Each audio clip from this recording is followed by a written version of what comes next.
السلام عليكم ورحمة الله وبركاته. أعوذ بالله من الشيطان الرجيم. بسم الله الرحمن الرحيم.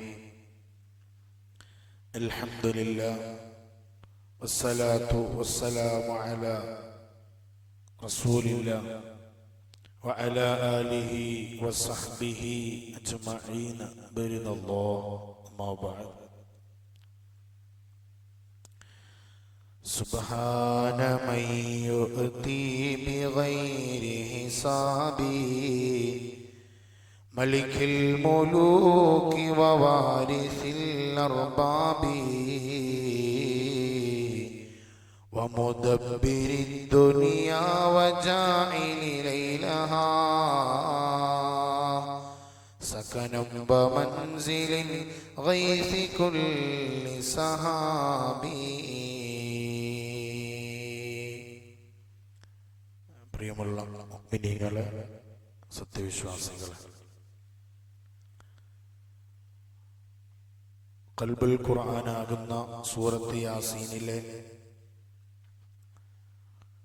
11-ാമത്തെ ആയത്തിന്റെ വിശദീകരണം നമ്മൾ പറഞ്ഞു വെച്ചു. അതിലവസാനം പറഞ്ഞു നിർത്തിയത് ബിമഗ്ഫിറത്തിൻ വഅജ്രിൻ കരീം, അങ്ങേയറ്റത്തെ പാപമോചനവും സമുന്നതമായ കൂലിയും പദവിയും പ്രതിഫലവും ഉണ്ടാകുമെന്നാണ്. അടുത്ത ആയത്ത് ഓതുന്നതിന് മുമ്പ് ഇനി പറയാൻ പോകുന്നതിൻ്റെ ഒരു ഉള്ളടക്കം ഇവിടെ പറഞ്ഞു. ഈ പാപമോചനവും ഉന്നതമായ പ്രതിഫലവും തരും. അത് ദുനിയാവിലാണോ അതോ ആഖിറത്തിലാണോ? ശരിക്കും നമ്മളിവിടെ അനുഭവിക്കുന്ന പ്രയാസങ്ങൾക്ക്, വേദനകൾക്ക് അല്ലാഹു കൂലി നൽകുന്നത് പരലോകത്താണ്. നമ്മുടെ ജീവിത കാലഘട്ടത്തിൽ നമ്മൾ പലപ്പോഴും ചിന്തിക്കുന്ന ഒരു കാര്യമാണ്, നമ്മുടെ ജീവിതത്തിൽ സംഭവിക്കട്ടെ, മറ്റൊരാളുടെ ജീവിതത്തിൽ സംഭവിക്കട്ടെ. ഇപ്പോ ദീനീ ചുറ്റുപാടിൽ ജീവിക്കുന്ന ഒരു മനുഷ്യൻ, ഒരു വഖ്ത് പോലും ജമാഅത്ത് മുടങ്ങാത്ത മനുഷ്യൻ, പരിശുദ്ധ റമളാനായി കഴിഞ്ഞാൽ പള്ളിയിൽ ഇഅ്തികാഫിരിക്കുന്ന മനുഷ്യൻ, ധാരാളം ദാനധർമ്മങ്ങൾ ചെയ്യുന്ന മനുഷ്യൻ, ഒരുപാട് ഖുർആൻ പാരായണം നടത്തുന്ന മനുഷ്യൻ, പള്ളി പരിപാലനവുമായി ബന്ധപ്പെട്ട് സജീവ സാന്നിധ്യമാകുന്ന വ്യക്തിത്വം എന്നൊരുപാട് ഗുണഗണങ്ങളുള്ള ഒരു വ്യക്തി, ആ വ്യക്തി പെട്ടെന്നൊരു അപകടത്തിൽപ്പെടുന്നു, അല്ലെങ്കിൽ വലിയൊരു രോഗം ബാധിക്കുന്നു, വലിയൊരു പ്രതിസന്ധിയിൽ ഏർപ്പെടുന്നു. നമ്മൾ ചിന്തിക്കും, എത്ര നല്ല മനുഷ്യനായിരുന്നു, അദ്ദേഹം എന്ത് പാപം ചെയ്തേ, അദ്ദേഹത്തിന്റെ ജീവിതത്തിൽ ഒന്നും തന്നെ പാപമായിട്ടോ മോശത്തരമായിട്ടോ ആർക്കൊരു ഉപദ്രവവും ചെയ്യുന്നില്ലല്ലോ, എപ്പോഴും പള്ളിയിൽ വരുന്ന നല്ല ദീനീ ചുറ്റുപാട് ജീവിക്കുന്ന മനുഷ്യനാണല്ലോ, പിന്നെന്താ അദ്ദേഹത്തിന് അങ്ങനെ വന്നേ എന്ന് നമ്മൾ ചിന്തിച്ചു പോകാറുണ്ട്. നമ്മൾ ചിന്തിക്കേണ്ടത്, ഇവിടെ ദീനീ ചുറ്റുപാടിൽ ജീവിക്കുന്നതിന്റെ, നമസ്കരിക്കുന്നതിന്റെ, ഖുർആൻ ഓതുന്നതിന്റെ, നോമ്പെടുക്കുന്നതിന്റെ ഒക്കെ കൂലി ദുനിയാവിലല്ല, അത് ആഖിറത്തിലാണ് അല്ലാഹു തആല വെച്ചിരിക്കുന്നത്. ആഖിറത്തിലൊരു ജീവിതം നമുക്കുണ്ട് എന്ന് പഠിപ്പിച്ചു തരുന്ന ആയത്താണ് ഇനി ഓതാൻ പോകുന്നത്. ഇങ്ങനെയൊക്കെ ദീനീ ചുറ്റുപാടിൽ ജീവിച്ചിട്ടും അല്ലാഹു തആല അവനെ തന്നെ തെരഞ്ഞെടുത്ത് എത്രയോ മോശമായ ജീവിതം നയിക്കുന്ന എത്രയോ ആളുകളുണ്ട്.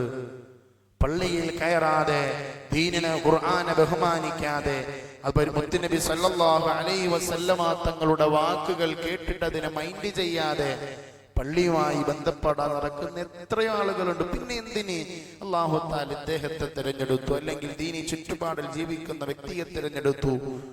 അദ്ദേഹത്തിന്റെ ജീവിതത്തിൽ സംഭവിച്ചു പോയ പാപങ്ങളുണ്ടെങ്കിൽ അതൊക്കെ പൊറുക്കാൻ വേണ്ടിയിട്ടാണ്. കൂടുതൽ സ്ഥാനം അല്ലാഹുവിന്റെ അടുക്കൽ നേടിയെടുക്കാൻ അള്ളാഹു അവന് കൊടുക്കുന്ന വലിയ ഒരു നിഅമത്താണ് രോഗമെന്ന്, അല്ലെങ്കിൽ പ്രതിസന്ധികളെന്ന് ഹബീബായ റസൂലുള്ളാഹി സ്വല്ലല്ലാഹു അലൈഹി വസല്ലം. ഇന്നാ നഹ്നു നുഹ്യിൽ മൗത വനക്തുബു മാ ഖദ്ദമു വആസാറഹും വകുല്ല ശൈഇൻ അഹ്സൈനാഹു ഫീ ഇമാമിൻ മുബീൻ. ആദ്യം തന്നെ പറഞ്ഞത് ഇന്നാ നഹ്നു നുഹ്യിൽ മൗത. ഇതവിടെ ചേർത്ത് വെക്കാൻ കാരണം തൊട്ടു മുമ്പിൽ പറഞ്ഞു മഗ്ഫിറത്തുണ്ട്, സമുന്നതമായ കൂലിയുണ്ടെന്ന്. അതെപ്പോഴാണ്? ഇന്നാ നഹ്നു നുഹ്യിൽ മൗത. അല്ലാഹു തആല നമ്മളോടായി ഉണർത്തുന്നു, നിശ്ചയമായും നാം, നിശ്ചയമായും ഞാൻ എന്നല്ല പറഞ്ഞത്, നിശ്ചയമായും നാം നഹ്നു നുഹ്യിൽ മൗത. കണ്ടോ?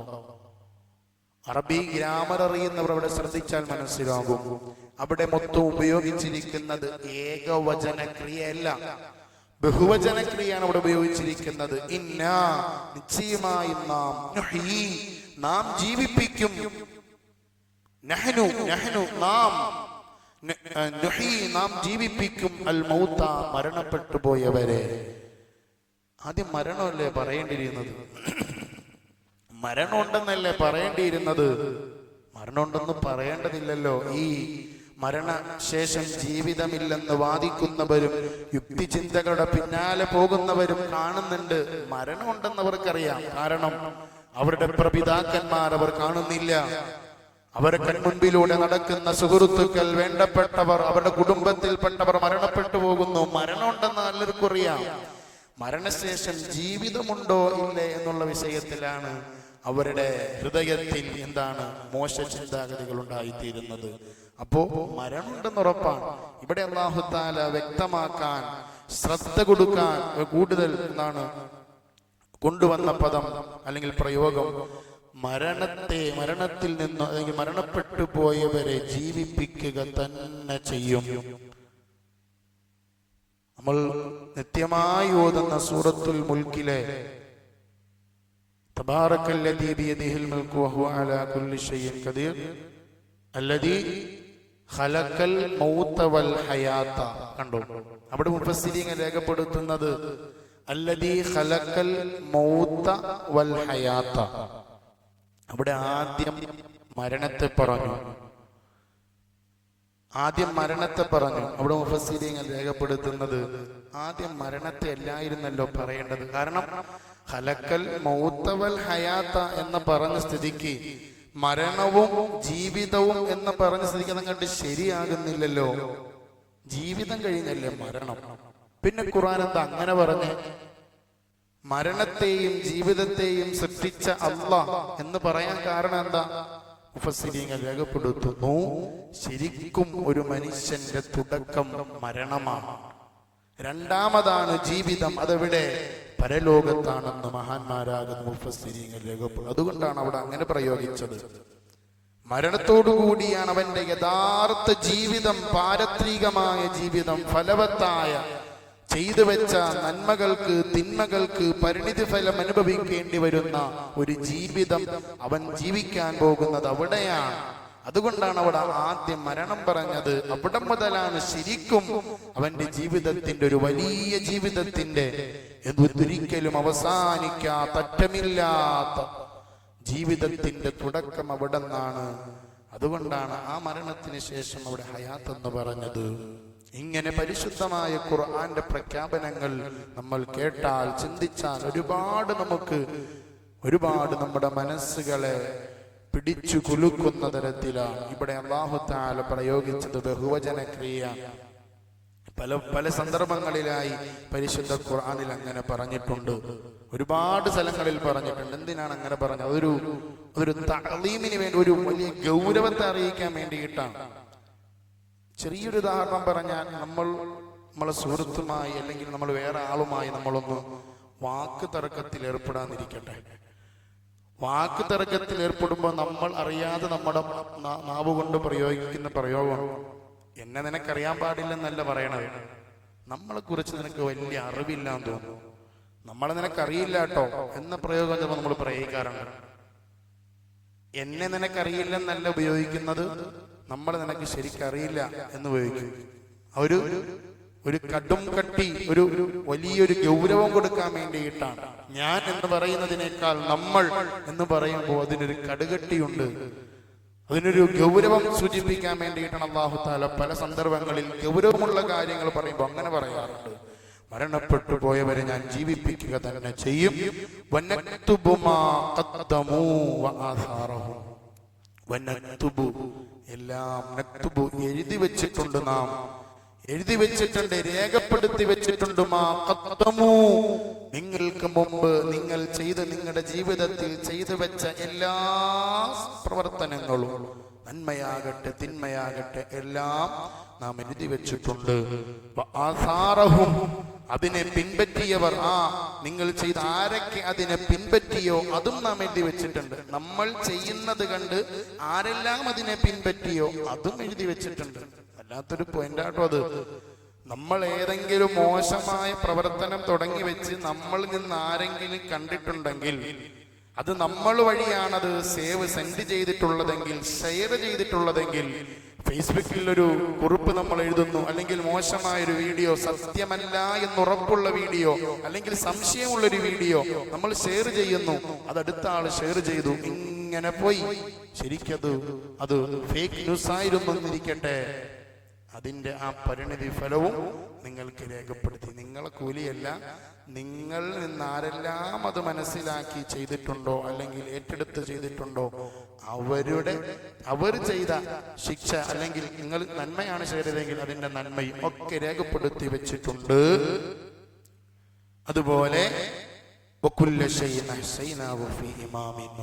എല്ലാ കാര്യങ്ങളും അള്ളാഹുവിന്റെ അടുക്കൽ വ്യക്തമായ കിതാബിൽ, കൃത്യമായ ഇമാമിൽ, രേഖയിൽ അത് രേഖപ്പെടുത്തി വെച്ചിട്ടുണ്ട് എന്നാണ് പരിശുദ്ധമായ ഖുർആൻ അവിടെ ഓതി വെക്കുന്നത്. അല്ലാഹു തആല മനസ്സിലാക്കാനും കാര്യങ്ങൾ ചിന്തിച്ച് ജീവിതത്തിൽ ഒരുപാട് മാറ്റങ്ങൾ കൊണ്ടുവരാനും അല്ലാഹു തആല തൗഫീഖ് നൽകുമാറാകട്ടെ. ഈ ഖുർആൻ വിശദീകരിക്കുന്ന അല്ലെങ്കിൽ ഖുർആനെ കേൾക്കുന്ന ഈ മജ്‌ലിസിന്റെ ബറക്കത്ത് കൊണ്ട്, പറയുന്ന ഈ മജ്‌ലിസിന്റെ ബറക്കത്ത് കൊണ്ട് നമ്മുടെ പാപങ്ങളൊക്കെ അല്ലാഹു പൊറുക്കുമാറാകട്ടെ. രോഗികൾക്ക് അല്ലാഹു ശിഫ നൽകുമാറാകട്ടെ. മരണപ്പെട്ടു പോയവർക്ക് മഗ്ഫിറത്ത് പ്രദാനിക്കുമാറാകട്ടെ. ആമീൻ. അസ്സലാമു അലൈക്കും വറഹ്മത്തുള്ളാഹി വബറകാതുഹു.